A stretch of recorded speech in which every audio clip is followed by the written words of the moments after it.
அனைவருக்கும் வணக்கம். இந்த பதிவில் பழனிக்கு அருகில் உள்ள கனகம்பட்டியில் ஓம் ஸ்ரீ சத்குரு பழனிசாமி சித்தர் ஐயா அவர்களின் ஜீவசமாதி கோவிலைத்தான் பார்க்க போகிறோம். அதாவது பழனியிலிருந்து திண்டுக்கல் செல்லும் பழைய சாலையில் 7 கிலோமீட்டரில் கனகம்பட்டி ஊர் வருகிறது. அங்கு போர்டு வைக்கப்பட்டுள்ளது. அதிலிருந்து வலதுபுறத்து சாலையில் 2 கிலோமீட்டரில் வந்தால் மோகன் தோட்டம் என்ற இந்த இடத்தில்தான் ஐயாவுடைய ஜீவசமாதி கோவில் உள்ளது. இங்கு வருவதற்கு பழனியிலிருந்து 10 நிமிடத்திற்கு ஒரு பஸ் வருகிறது. அதே போல் மெயின் ரோட்டிலிருந்து ஷேர் ஆட்டோ வசதியும் உள்ளது. இந்த இடத்தில் ஒரே நேரத்தில் 1000 வாகனங்கள் நிறுத்தும் அளவிற்கு பெரிய இடம் உள்ளது. கோவிலின் நடை திறக்கும் நேரம் காலை 6 மணி முதல் இரவு 9 மணி வரை பார்க்கலாம். இங்கு வரும் பக்தர்கள் முதலில் ஐயா அவர்கள் அமர்ந்து அருள் வழங்கிய வேப்ப மரத்தை வேண்டி சுற்றி வந்துவிட்டு ஐயாவின் ஜீவசமாதிக்கு போகும் வழியில் விரிய மரம் உள்ளது. அந்த மரத்தையும் வேண்டி வணங்கி சுற்றி வாருங்கள். அங்கும் ஐயா அமர்ந்து அருள் வழங்கியுள்ளார். பின்னர் சித்தர் ஜீவசமாதி அடைந்த ஐயாவுடைய ஜீவசமாதி கோவிலுக்கு சென்று வணங்கலாம். இங்கு தினந்தோறும் பூஜைகள் நடைபெறுகின்றன. அதே போல் பௌர்ணமி அமாவாசை தினங்களில் காலை 6 மணிக்கும் பகல் 12 மணிக்கும் மாலை 6 மணிக்கும் இரவு 12 மணிக்கும் சிறப்பு பூஜைகள் நடைபெறுகின்றன. அதே போல் ஐயா அவர்கள் புனர்பூசம் நட்சத்திரத்தன்று ஜீவசமாதி அடைந்ததினால் அன்றும் விசேஷ சிறப்பு பூஜைகள் நடைபெறுகின்றன மாதந்தோறும். அதே போல் ஆண்டுதோறும் ஐயா அவர்களுக்கு குரு பூஜையும் சிறப்பாக நடைபெறுகின்றன. இங்கு தினந்தோறும் பக்தர்கள் ஆயிரக்கணக்கில் வந்து ஐயாவுடைய அருளாசியை பெற்று செல்கின்றனர்.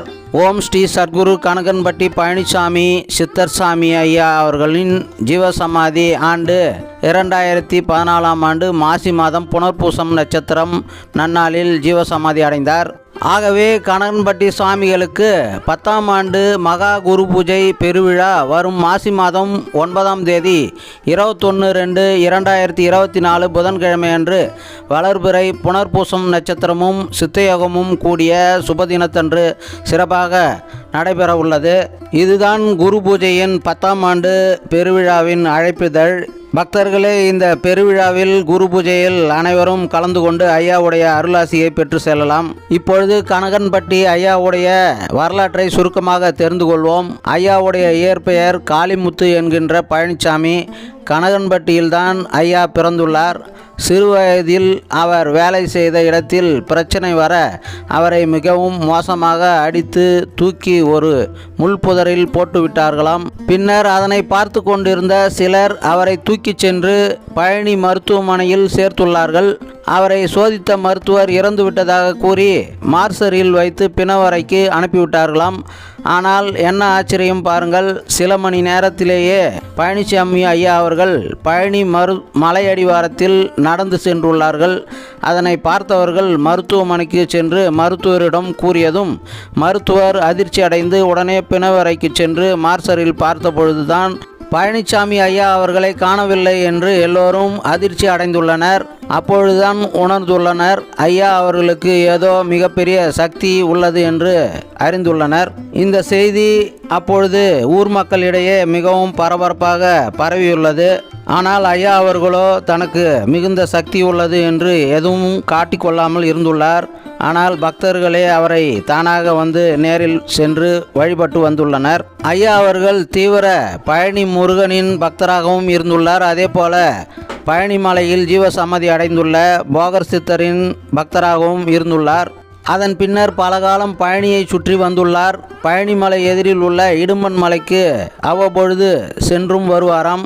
இப்படியாக இருக்கும் நேரத்தில் தனது இடது பக்கம் தோளில் ஒரு அழுக்கு மூட்டையை எப்பொழுதும் சுமந்து கொண்டு சுற்றி வருவாராம். இதனால் ஐயாவை மூட்டை சாமிகள் என்று அழைத்து வந்துள்ளார்கள் பக்தர்கள். ஐயாவுடைய சக்தியும் மகிமையும் அறிந்த பக்தர்கள் வந்து ஐயாவுடைய அருளை பெற்று மிகப்பெரிய பலனை அடைந்துள்ளார்கள். இப்படியாக 20 வருடங்கள் பழனியை சுற்றியே இருந்த ஐயா அவர்கள் மீண்டும் கனகம்பட்டிக்கே வந்து தங்கி வாழ்ந்து வந்துள்ளார். பின்னர் பக்தர்கள் தினந்தோறும் ஐயாவை பார்த்து அருளாசி பெற்று சென்ற வண்ணம் இருந்து வந்தது. அது நாளுக்கு நாள் அதிகரித்து கொண்டே வந்துள்ளது. வெளியூர், வெளி மாநிலங்கள், வெளிநாடுகள் என்று ஐயாவின் புகழ் பரவ ஆரம்பித்து விட்டது. குறிப்பாக சொல்ல வேண்டும் என்றால் சினிமா பிரபலங்களான நடிகர்கள் திரு சூர்யா அவர்கள், திரு கார்த்தி அவர்கள், திரு அஜித்குமார் அவர்கள், திரு மனோபாலா அவர்கள், திரு விவேக் அவர்கள், திரு மயில்சாமி அவர்கள், திரு பாக்கியராஜ் அவர்கள், திரு தனுஷ் அவர்கள், திரு யோகி பாபு அவர்கள் மற்றும் சில நடிகைகள், தொழிலதிபர்கள் மற்றும் அரசியல்வாதிகள் என்று பலரும் சர்க்குரு பழனிசாமி ஐயாவிடம் அருளாசி பெற்று இன்று மிகப்பெரிய மனிதர்களாக உள்ளனர் என்பது குறிப்பிடத்தக்கதாகும். ஐயா அவர்கள் வாழும் காலத்தில் பல பக்தர்கள் பணமோ பொருளோ கொடுத்தாலும் வாங்க மாட்டாராம். அதே வேளையில் பக்தர்களின் பாவங்களை போக்கிக் கொள்ள ஐயா தன் தோளில் அந்த பாவங்களை மூட்டையாக சுமந்து கொள்வாராம். அதாவது ஐயா அவர்கள் வரும் பக்தர்களுக்கு எப்பொழுதும் சொல்வது, எல்லோருக்கும் அன்னதானம் செய்யுங்கள், குறிப்பாக மனிதர்களுக்கு மட்டுமல்லாமல் அனைத்து உயிரினங்களுக்கும் உணவு அளிக்குமாறு கூறுவாராம். அதனாலேயே பலரும் இங்கு வரும்பொழுது தங்களால் முடிந்த அளவு அன்னதானத்திற்காக பண உதவியோ அல்லது அரிசி, காய்கறிகள், மளிகை பொருட்கள் போன்றவற்றையும் கொண்டு வந்து காணிக்கையாக செலுத்துவதை வழக்கமாக பக்தர்கள் வைத்துள்ளார்கள். இதனை அன்னதானம் கூடத்திற்கு செல்லும் பக்தர்கள் பார்க்க முடியும். பக்தர்களே, நீங்களும் இங்கு வரும்பொழுது உங்களால் முடிந்த உதவி அன்னதானத்திற்கு செய்தால் புண்ணியம் பெறலாம். அதாவது வடலூரில் வள்ளல் பெருமான் ராமலிங்க அடிகள் சபையில் உள்ளது போல மிகப்பெரிய அன்னதான கூடம் அமைக்கப்பட்டு இங்கு தினந்தோறும் காலை முதல் இரவு வரை வரும் பக்தர்கள் அனைவருக்கும் சுவையான உணவு வழங்கப்பட்டு வருகிறது. இங்கு ஒரே நேரத்தில் 50,000 பக்தர்கள் அமர்ந்து சாப்பிடும்படி அன்னதானம் கூடம் கட்டப்பட்டுள்ளது சிறப்பாகும். பக்தர்களே, நமது தென்னகத்தில் பல நூறு சித்தர்கள் ஜீவசமாதி அடைந்துள்ளார்கள். அந்த இடங்களில் எல்லாம் முக்கியமான கோவில்கள் உள்ளன. சித்தர்களின் காந்த அதிர்வலைகள் எப்பொழுதும் அங்கு வீசி வருவதனால் அந்த புண்ணிய தலங்களுக்கு எப்பொழுதும் ஆயிரக்கணக்கிலும் லட்சக்கணக்கிலும் பக்தர்கள் திரண்டு வந்து அவர்களுடைய அருளாசியை பெற்று செல்கின்றனர்.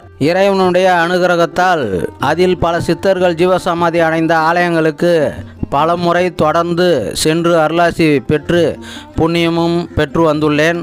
யான் பெற்ற இன்பம் பெருக இவ்வையகம் என்பது போல நமது சேனலில் இதுபோல சித்தர்கள் ஜீவசமாதி அடைந்த முக்கிய கோவில்களை தொடர்ந்து நேயர்களுக்காகவும் பக்தர்களுக்காகவும் ஒளிபரப்பு செய்து வந்து அவர்களுடைய வரலாறு மற்றும் மகிமைகளை தெரிவித்து வருவதை பாக்கியமாகவும் புண்ணியமாகவும் ஆன்மீக பணியாகவும் செய்து வருவதில் மிகுந்த மகிழ்ச்சி அடைகிறேன்.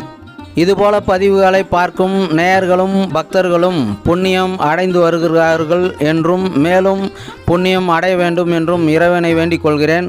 கனகன்பட்டி ஓம் ஸ்ரீ சர்க்குரு பழனிசாமி ஐயா அவர்களின் ஜீவசமாதிக்கு சென்று வேண்டுதல்களை வேண்டிக் கொண்டு சற்று நேரம் அமைதியாக அமர்ந்து தியானம் செய்து கொண்டு அப்படியே ஜீவசமாதியை சுற்றி வந்து விபூதி பிரசாதம் பெற்றுக்கொண்டு அவருடைய அருளாசியும் பெற்றுக்கொண்டு விழுந்து கும்பிட்டு விட்டு வந்தேன். இப்பதிவை பார்க்கும் அனைவரும் இந்த கனகன்பட்டி சித்தர் ஐயாவிடம் வந்து வேண்டி வழிபட்டு அருளை பெற்று வேண்டும் வரங்களையும் பெற்று உங்கள் வாழ்வில் மாற்றங்கள் ஏற்பட வேண்டும் என்று இதன் மூலம் வேண்டிக் கொள்கிறேன். மேலும் இங்கு கோசாலையும் உள்ளது, அங்கும் சென்று வரலாம். அதே போல் ஐயாவுடைய வாழ்ந்த வீடு பக்கத்தில் 1 கிலோமீட்டரில் தான் உள்ளது. அங்கும் வரும் பக்தர்கள் சென்று வேண்டி வணங்கி வரலாம். என்ன நேயர்களே, பக்தர்களே, இந்த கனகன்பட்டி ஓம் ஸ்ரீ சர்க்குரு பழனிசாமி ஐயா அவர்களின் பதிவு பிடித்திருக்கும் என்று நம்புகிறேன். பதிவை அவசியம் லைக் செய்து வைத்துக்கொண்டு அனைவருக்கும் அவசியம் ஷேர் செய்யுங்கள். அவர்களும் பயன்பெறுவார்கள். அதனால் உங்களுக்கும் புண்ணியம் கிடைக்கும். பதிவை பற்றிய உங்கள் மேலான கமெண்ட்ஸை அவசியம் தெரிவிக்கலாம். நேயர்களே, மறக்காமல் கனகன்பட்டி பழனிசாமி சித்தர் ஐயாவுடன் உங்களுக்கு ஏற்கனவே ஏற்பட்ட அனுபவத்தை கமெண்ட் பாக்ஸில் அவசியம் பகிர்ந்து கொள்ளுங்கள். அதனால் பலரும் பயனடைவார்கள். நேயர்களே, நமது சக்ஸஸ் மல்டிபிள் சேனலை முதல் முறையாக பார்ப்பவராக இருந்தால் உடனே சேனலை சப்ஸ்கிரைப் செய்து கொண்டு பெல் ஐக்கானையும் அழுத்தி விடுங்கள். அப்படியே ஆல் சிம்பிளையும் அழுத்தி விடுங்கள். நமது சேனலில் இதுபோல வரும் சித்தர்கள் ஜீவசமாதி அடைந்த சக்தி வாய்ந்த கோவில்கள் மற்றும் வரலாற்று சிறப்புமிக்க கோவில்கள் மற்றும் சுற்றுலா தலங்களையும் பார்த்து பயனும் மகிழ்ச்சியும் பெறலாம். நன்றி, வணக்கம். மீண்டும் வேறொரு நல்ல பதிவில் சந்திக்கிறேன். வாழ்க வளமுடன், வாழ்க நலமுடன், வாழ்க வையகம், வாழ்க தமிழ்.